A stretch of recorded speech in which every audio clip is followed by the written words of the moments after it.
আসসালামু আলাইকুম ওয়া রাহমাতুল্লাহ। আজকে আমরা আলোচনা করব most important grammar part right form of verbs নিয়ে। সমস্ত প্রকারের রুল বাদ দিয়ে একদম বেসিক থেকে গ্রামার শিখে নাও এবং ইংলিশ গ্রামারের শতভাগ নাম্বার নিশ্চিত করে নাও সবাই।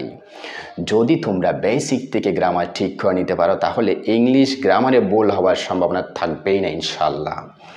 শুরুতে আমরা একবার দেখে নিই আজকের গ্রামারের শিরোনামটা, right form of verbs. Right মানে কি করা? ঠিক করা। ফর্ম মানে কি? রূপ। ভার্বস মানে কি? ক্রিয়া। ক্রিয়া রূপ ঠিক করো। আমাদের শুরুতে জানতে হবে ভার্ব কি, ভার্ব কোথায় কোথায় বসে এবং ভার্বের কয়টি রূপ আছে। আজকের এই ছোট্ট ক্লাস দিয়ে ইনশাল্লাহ আমার এই রাইট ফর্ম অফ ভার্বস থেকে যে ধরনের কোয়েশ্চন আসুক না কেন, প্যাসেজ আসুক না কেন, সব প্রকারের ভার্ব ঠিক করতে পারবে 100তে 100 ইনশাল্লাহ। শুরুতে আমি এখানে কয়েকটি সেন্টেন্স লিখছি, এগুলো একটু দেখে নিই। I want to speak in English. আমি ইংরেজিতে কথা বলতে চাই। I want working hard. আমি কঠোর পরিশ্রম করতে চাই। I want a working man. আমি একজন কাজের লোক চাই। আমরা জানি সেন্টেন্সের শুরুতে থাকে সাবজেক্ট, তারপরে থাকে ভার্বস, যেটাকে আমরা ফাইনাইট ভার্ব বলি, মূল ভার্ব বলি, ফাইনাইট ভার্ব। এরপরে যদি কোনো ভার্ব থাকে বুঝে নিও সবাই, তা হচ্ছে non finite verb. Non finite verb কয় প্রকার আছে? 3 প্রকার, ইনফিনিটিভ, জিরান্ট, পার্টিসিপল। আরেকবার দেখি আমরা, একটা সেন্টেন্সে একবারই সাবজেক্ট থাকবে, একবারই মূল ভার্ব বা ফাইনাইট ভার্ব থাকবে, মেইন ভার্ব থাকবে একবারই।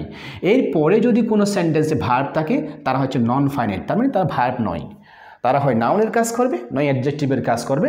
নন ফাইনাইট হচ্ছে 3 প্রকার, ইনফিনিটিভ, জিরান্ট, পার্টিসিপল। কাজে আমরা দেখতে পাচ্ছি আই ওয়ান্ট, আই হচ্ছে সাবজেক্ট, ওয়ান্ট হচ্ছে ভার্ব বা মূল ভার্ব। টু স্পিক, টু স্পিকটা হচ্ছে ইনফিনিটিভ। তাহলে ইনফিনিটিভ কি? টু এর পরে ভার্বের কি ওয়ান হবে? V1 হবে, যেটা নাউনের কাজ করবে। এরপর আমরা দেখতে পাচ্ছি আই ওয়ান্ট ওয়ার্কিং হার্ড। এই ক্ষেত্রে আই সাবজেক্ট, ওয়ান্ট হচ্ছে verb, main verb, are working হলো জিরান্ট, যেটা নাউনের কাজ করবে। জিরান্ট কিসের কাজ করে? নাউনের কাজ করে। এরপরে সেন্টেন্স আমরা দেখতে পাচ্ছি আই সাবজেক্ট, ওয়ান হচ্ছে ভার্ব, মেইন ভার্ব। এরপরে ভার্বের সাথে আইএনজি যুক্ত এ ওয়ার্কিং ম্যান, এটা হচ্ছে পার্টিসিপল। কাজেই আমরা বুঝলাম হচ্ছে একটা সেন্টেন্সে সাবজেক্ট থাকবে একবার, ভার্ব থাকবে একবার। এরপরে যদি সেন্টেন্সে অন্যান্য ভার্ব থাকে তারা হচ্ছে non finite verb. Non finite কত প্রকার আছে? 3 প্রকার, ইনফিনিটিভ, 2 প্লাস ভার্বের V1, যেটা নাউনের কাজ করবে।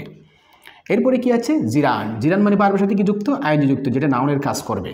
এরপরে পার্টিসিপল। পার্টিসিপল ভার্বের সাথে আইএনজি যুক্ত, যেটা নাউনের কাজ করবে, তবে সে আইএনজি ভার্বের আগে অবশ্যই একটা আর্টিকেল থাকবে। আশা করি তোমরা বুঝতে পারছো যে একটা সেন্টেন্সে একবারই ভার্ব থাকবে, সাবজেক্টের পরে ভার্ব থাকবে। অন্যান্য ভার্ব থাকলে তারা নন ফাইনাইট। নন ফাইনাইট মানে হয় 2 প্লাস V1 হবে, নয় আইএনজি হয়ে জিরান্ট হবে, নয় আর্টিকেলের পরে আইএনজি হয়ে পার্টিসিপল হবে। কাজে আমাদের এবার দেখতে হবে যে ভার্বের যে মূল ভার্ব যেগুলো আছে, ফাইনাইট ভার্ব যেগুলো আছে, তার কয়টি রূপ আছে, ফর্ম অফ ভার্বস, ভার্বের রূপ কয়টি, খুব খেয়াল রাখবা। আমরা আজকে থেকে একদম এই ভার্বের রূপ সম্পর্কে পরিষ্কার যেন সবার ধারণা থাকে। 6 ফর্ম অফ ভার্বস। ভার্বের টোটাল মোট 6টি রূপ আছে, এই 6টি রূপ সম্পর্কে যদি পরিষ্কার ধারণা থাকে তাহলে তোমাদের সেই ভার্বের রূপ ঠিক করতে গিয়ে একটু অসুবিধা হবে না, 1% ভুলও হবে না। তাহলে আমরা একবার দেখে নিই ভার্বের 6টি রূপ, 6 ফর্ম অফ ভার্ব। প্রথম হচ্ছে B1, এরপর হচ্ছে S/S, অর্থাৎ বেস ফর্ম, যেটাকে সংক্ষেপে বলি B1, এরপর হচ্ছে S/S। B1 এবং S/S এই দুইটা ফর্মকে বলা হয় প্রেজেন্ট ফর্ম। এরপর হচ্ছে B2, যেটাকে আমরা ফার্স্ট ফর্ম বলি। B3 first participle form. ING form, B plus ING, ভার্বের সাথে আইএনজি যুক্ত। ইনফিনিটিভ ফর্ম, 2 প্লাস ভার্বের Q1 B1। কাজে আমরা দেখতে পাচ্ছি ভার্বের টোটাল 6টা রূপ আছে। তোমরা বিশেষ করে যতগুলো ভার্ব তোমরা দেখতে পাও সবগুলো ভার্বের এই 6টা রূপ তোমরা নিজেরাই অবশ্যই চার্টটা তৈরি করে নেওয়ার চেষ্টা করবে এবং তা অবশ্যই শিখে নেওয়ার চেষ্টা করবে। তাতে তোমাদের ইংলিশের সব প্রকারের গ্রামার, রাইটিং, স্পিকিংয়ে তুমি অসম্ভব পরিমাণ দক্ষ হয়ে উঠতে পারবে ইনশাল্লাহ। কাজেই আমি এখানে কয়েকটা ভার্ব লিখছি, যেমন ওয়ান্টটা হচ্ছে বেস ফর্ম, মূল ফর্ম, বেস ফর্ম। ওয়ান্টের S/S কি? ওয়ান্টস। B2 কি? ওয়ান্টেড। B3 কি? ওয়ান্টেড। আইএনজি কি? ওয়ান্টিং। ইনফিনিটিভ কি? 2 plus V1, two want. Speak মানে কথা বলা, এর S/S কি? স্পিক্স। স্পিকের B2 কি? স্পোক, কথা বলেছিলাম। B3 কি? স্পোকেন। আইএনজি কি? স্পিকিং। ইনফিনিটিভ কি? টু স্পিক, 2 প্লাস ভার্বের V1। আরেকটা ভার্ব আমি দিচ্ছি এখানে ওয়ার্ক মানে কি করা? কাজ করা। S/S words. B2 worked. B3 worked. ING working. Infinitive to work. কাজে তোমরা ভার্বের যে 6টি রূপ আছে এই 6টি রূপ সম্পর্কে পরিষ্কার ধারণা রাখবাই। আমরা এবার যাব যে সাবজেক্টের পরে যে ভার্ব থাকে সেই ভার্বটা প্রথমে কার অনুসরণে বসবে? সাবজেক্টের অনুসরণে। কাজে আমরা প্রথমে দেখব সাবজেক্টের পরে ভার্ব কারা কারা হবে। সাবজেক্টের পরে ভার্ব হবে 3 রূপ, B1, S/S এবং B2। প্রেজেন্ট টেন্সের ক্ষেত্রে সাবজেক্ট, আমরা সাবজেক্ট দুনিয়াকে 7টি প্রনাউনে ভাগ করে রাখছিলাম, I, we, you, he, she, it, they. তার মধ্যে হচ্ছে I, we first person, you second person, he, she, it third person এবং they third person. Third person pronoun হচ্ছে 4টা। এই 4টা প্রনাউনের মধ্যে দুনিয়ার সমস্ত নাউনগুলো রয়েছে। এর মধ্যে সবচেয়ে বেশি আমাদের খেয়াল রাখতে হবে থার্ড পারসন সিঙ্গুলার কারা কারা, হি, শি, ইট। যদি প্যাসেজটা প্রেজেন্ট টেন্সের হয় আমরা খুব খেয়াল রাখবো সাবজেক্ট থার্ড পারসন সিঙ্গুলার হলে এই ভার্বের সাথে এস বা ইএস যুক্ত হবে। আর যদি subject I, we, you, the group থেকে হয়, প্লুরাল গ্রুপ থেকে হয়, সাবজেক্টের পরে ভার্বের B1 হবে। আমরা একটা বিষয় শিখে নিলাম, সাবজেক্টের পরে প্রেজেন্ট টেন্সের ক্ষেত্রে হয় B1 হবে নতুবা এস বা ইএস হবে। সাবজেক্ট সিঙ্গুলার হলে ভার্বের সাথে এস বা ইএস হবে। Subject I, we, you, the group থেকে হলে ভার্বের B1 হবে। এরপরে যদি ফার্স্ট টেন্সের প্যাসেজটা হয় তাহলে সাবজেক্টের পরে ভার্বের সবসময় B2 হবে।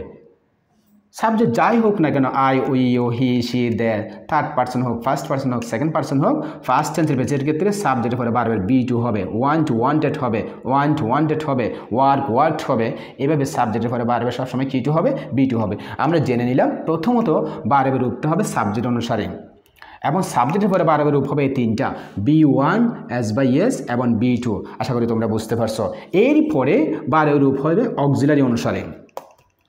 মূল ভার্বটা হবে অক্সিলারি অনুসারে। অক্সিলারি কারা কারা? প্রেজেন্ট ইনডিফিনিট টেন্সে ডু, ডাস, ফার্স্ট ইনডিফিনিট টেন্সে ডিড। তাহলে আমরা দেখতে পাচ্ছি ডু, ডাস, ডিড নটের পরে ভার্বের সবসময় কি1 হবে? B1 হবে, B1 হবে, বেস ফর্ম হবে। এরপরে হচ্ছে যে কন্টিনিউয়াস টেন্সের অক্সিলারিগুলা am, is, are, was, were, এদের পরে ভার্বের সাথে কি যুক্ত হবে? আইএনজি। তার মানে হচ্ছে এই যে ভার্বের মূল ভার্বের আগে যদি অক্সিলারি হিসেবে am, is, are, was, were থাকে তাহলে এই ভার্বের পরে অবশ্যই ভার্বের সাথে কি যুক্ত হবে? আইএনজি হবে, আইএনজি রূপ হবে। এরপরে যদি পারফেক্ট টেন্সের অক্সিলারি থাকে হ্যাভ, হ্যাজ, হ্যাড, এদের পরে ভার্বের B3 হবে। তার মানে হচ্ছে মূল ভার্বের আগে সাবজেক্টের পরে যদি অক্সিলারি হিসেবে হ্যাভ, হ্যাজ, হ্যাড থাকে, হ্যাভ বা হ্যাডের পরে ভার্বের কি3 হবে? B3 রূপ হবে। এই ছাড়া যদি দুনিয়ার যত মডাল আছে can, could, will, would, shall, should, may, might, have to, has to, যা আছে 32টা মডেলের পরে ভার্বের B1 হবে। আশা করি তোমরা বুঝতে পারছো। প্রথমত এই যে ভার্বের মূল ভার্বটা হবে হয় সাবজেক্ট অনুসরণে নয় অক্সিলারি অনুসরণে। এছাড়া যদি সাবজেক্টের পরে ভার্বটা ছাড়া অন্যান্য জায়গায় ভার্ব থাকে যেখানেই থাক না কেন তুমি চোখ বন্ধ করে আইএনজি করে দিবা, হবে সেটা হয় জিরান্ড নয় হবে পার্টিসিপল। আর যদি কোথাও টু থাকে টু এর পরে B1 রাখবা। আশা করি তোমরা আজকে ভার্বের 6টি রূপ সম্পর্কে বুঝতে পারছো এবং যে কখন কী রূপ হবে সেটাও সম্পর্কে পরিষ্কার ধারণা পেয়েছো। এছাড়া তোমাদের অবশ্যই আরও একটা বিষয় খেয়াল রাখতে হবে, বি ভার্ব কয়টা আছে আমরা পরবর্তী ক্লাসে আরও ধারণা দেব। বি ভার্ব হচ্ছে টোটাল 5টা, am, is, are, was, were. এছাড়া বি, বিং, বিন আরও 3টা আছে, মোট হচ্ছে বি ভার্ব 8টা। আমরা পরবর্তীতে যখন প্যাসেজ প্র্যাকটিস করতে যাব ভার্বের রূপগুলো একদম 100 নিশ্চিত করে সঠিক রূপ বসাতে যাব, তখন কিন্তু আরেকটু ধারণা দিব আমি ইনশাল্লাহ। পরবর্তী ক্লাসে আমরা বোর্ড কোয়েশ্চেনগুলো নিয়ে আলোচনা করব। তোমরা আজকের লেকচারটা পরিষ্কার ধারণা নিয়ে নিবা, ভার্ব সম্পর্কে ধারণা নিবা, ভার্বের 6টি রূপ একদম ক্লিয়ার রাখবা। ইনশাল্লাহ পরবর্তী ক্লাসে আমি বোর্ড কোয়েশ্চেন ধরে ধরে প্রত্যেকটা ভার্ব এই ছোট্ট ক্লাস থেকে 100 ঠিক করিব ইনশাল্লাহ।